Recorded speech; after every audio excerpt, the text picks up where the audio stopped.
Hello everyone, Please Don't Cry 2 here with you, bringing you another wonderful Battlefield Hardline video. Thank you all so much for coming by and checking out this video. I really do appreciate it. In this video, what I'm going to go over is the test and the review of the Scar H battle rifle.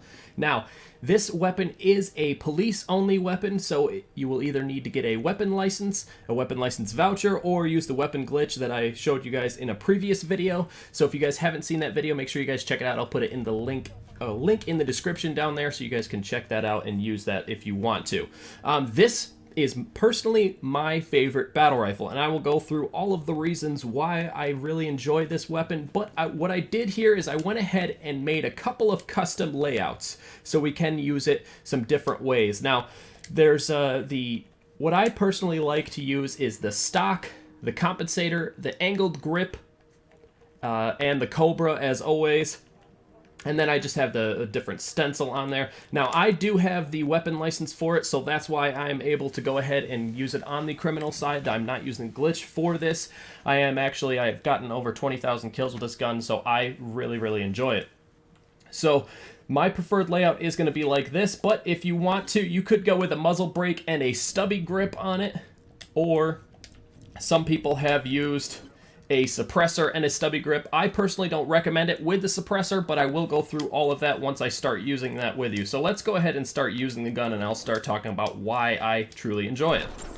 So the reason why I really like this gun is it's extremely accurate, okay? And to me, it just feels like you have a lot of control. Now, it was a little bit difficult when I first started using it, but that was when I first started playing the game too, so you kind of got to take that into account.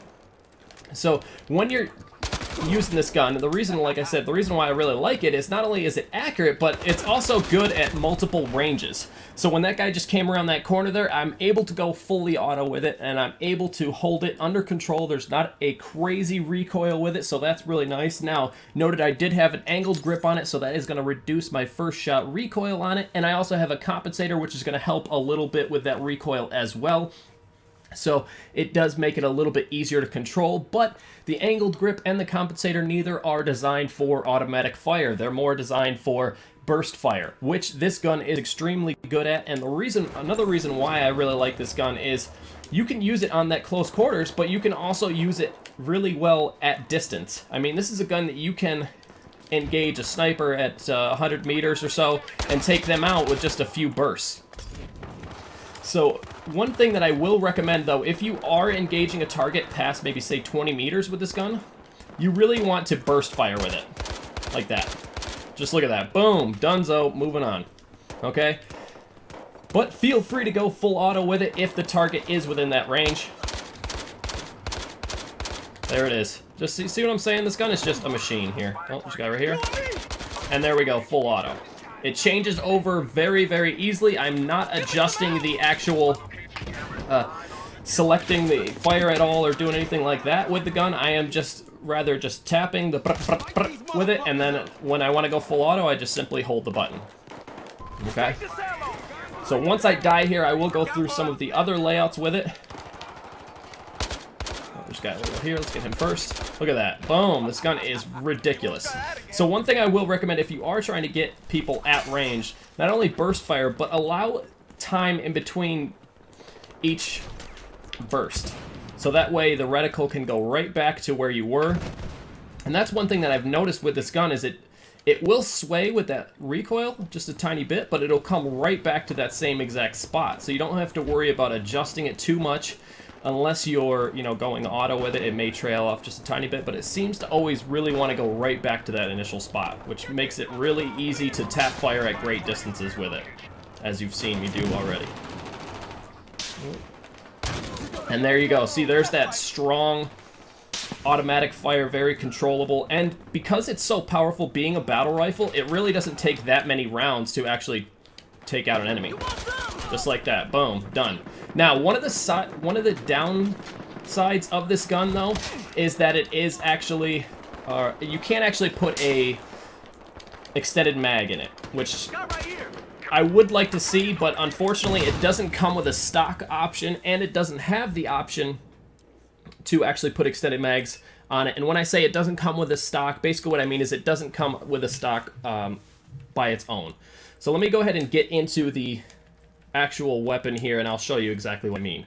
So you actually have to select the stock on this, whereas some other battle rifles, you don't have to do that, and then maybe you could use like a laser sight or AP tracer rounds or something like that. But because I like to use this gun both at close quarters and both at distance, I prefer putting a stock on it, and that's just my preferred way. You may find a better way to use it, and that's all up to you. Feel free to let me know how you use the gun, okay? As far as the attachments go for the barrel, you have your standard muzzle brake, flash hider, heavy barrel, suppressor, okay? With the suppressor, you're going to instantly reduce your range, as you can see in the statistics there, by about half. So because the way that I prefer to use this weapon is an all-around close and far distance shooter, the suppressor really isn't going to be for me. You could use it if you were on a closer quarters map, but honestly there are so many other better weapons out there that you can use that will do so much better. I mean, like I said, it is a really good gun, but I don't think the suppressor really is the best for it because of the way that I personally like to use it. As far as the heavy barrel goes, I don't really recommend this. I mean, it is good if you are primarily going in distance, but it is going to make the recoil just a little bit more unpredictable. And then also, I feel that the compensator does a very, very good job. As you've seen, you can hit targets at range. There's really no reason to put the heavy barrel on there. So it also does... it does hurt it a little bit. When you're running around with a gun, the bigger the gun is, the less maneuverable it is. You know what I mean? So if you're in closer quarters, you're trying to turn around or you're trying to control to get on a target that's a little bit closer to you, the longer or more, bulky that gun is, like the Syndicate gun, for instance, okay? It's a little bit more difficult, obviously, to maneuver that gun and get around. Is it a good gun? Yes. Is it extremely accurate? Yes. But it is a little bit more difficult to kind of maneuver. So you want to keep that in mind too. But like I said, the compensator does a very, very good job of keeping that recoil and that accuracy over distance. So the heavy barrel, there's really no reason for it. The flash hider, all that's going to help you with is if you didn't want to use any of these, okay, and you just wanted to go with the flash hider. Personally, I have never used the flash hider only on here because I think it's kind of silly, especially with a battle rifle when you're trying to control recoil and things like that. I always recommend going with a compensator. That's just the way that it is personally for me. And then as far as our grips, we have stubby grip, angled grip, and then the vertical grip. So the stubby grip would be if you were concentrating more on closer quarters. You could use a stubby grip. I have seen people that prefer using a stubby grip and a muzzle brake with this weapon, but I personally like the angle grip because, like I said, I like to engage at longer distances. Okay, and then the vertical grip is going to help us if we're running and gunning around and doing stuff like that. But like I don't really like to hip fire much. I always aim down my sights. So for me, that's not going to help me at all. So let me go ahead and try out another one of the custom layouts I have here. Now this one is with the muzzle brake and the stubby grip. So let's go ahead and give this one a shot here, just so I can show you what I'm talking about as far. It looks like this match is almost over, so we may have to continue this review on the next match. But like I said, in 20, 30 meters, it still is very controllable, even with a stubby grip on there and not the angled grip. But you can see a little bit more of that vertical recoil that we're dealing with. Apparently somebody came up right behind me. I didn't even notice.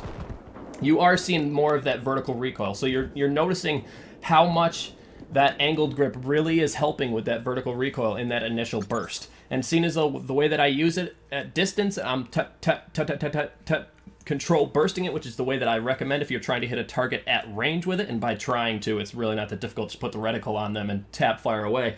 But I highly recommend that angle grip.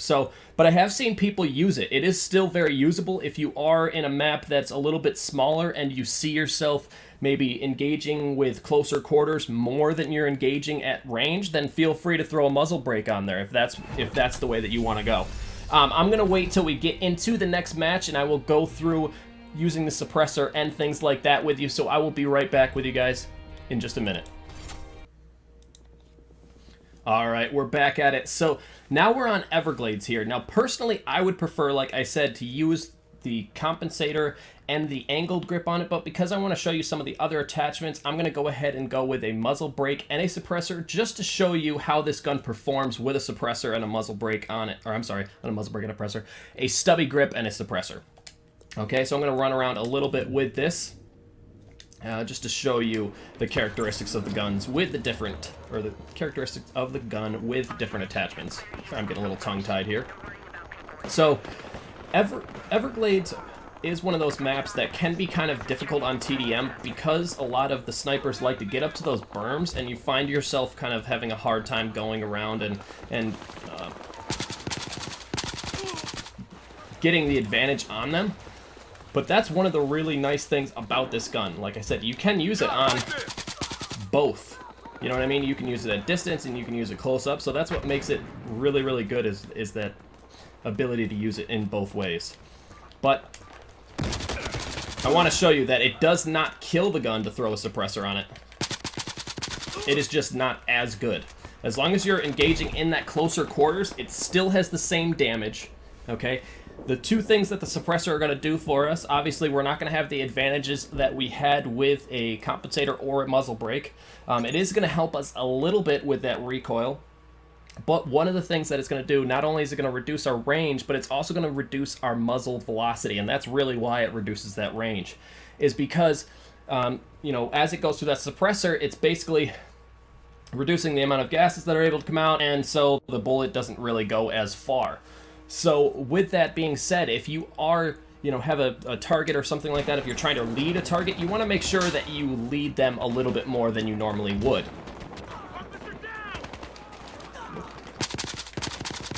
And you can see that with this stubby grip on here, we're definitely dealing with a lot more vertical recoil once we get past that, you know, 20 meters or so range that I was talking about. So, but still very controllable. Let's see if we can get a couple more kills with it, with our suppressor. Now, one of the nice things about a suppressor, though, is that you're not going to be showing up on the minimap. So a map like this, where, and especially in TDM, where people are relying on their minimap to tell them where the enemies are, you can get around enemies quite well and be able to, you know, destroy quite a bit of their team as long as you're not seen. One thing I will recommend doing, though, is if you are trying to do that, no matter what gun that you're using, try to focus on one target at a time. Because if you start wounding one guy and then shooting at another guy, well, now you have two guys that are turning around and looking at you and trying to get you down. So you want to make sure that you're focusing on one target primarily. And we got a sniper over there. Got one over the fragging site. Oh, there it is. But that's pretty much it with the Scar H. I mean, I went through the majority of all, or I went through pretty much all of the attachments for it.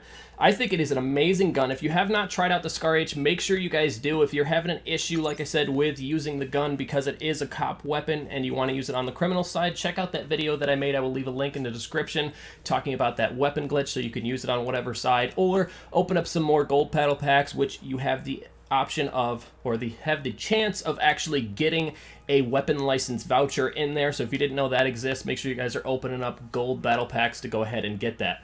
That completes the Scar H review, though. Make sure you guys check out this weapon. If you guys have any ideas or weapons that you would like to see me review, make sure you guys leave some comments down below. Let me know. I will be sure to do it. I appreciate everybody letting me know about this gun and having me do different reviews and, you know, requesting different things. So thank you guys so much for watching, commenting. If you guys did like this video, make sure you guys hit that like button. Also subscribe for more videos like this. This is Please Don't Cry 2, and I'll see you all in the next video. Have a good one, guys.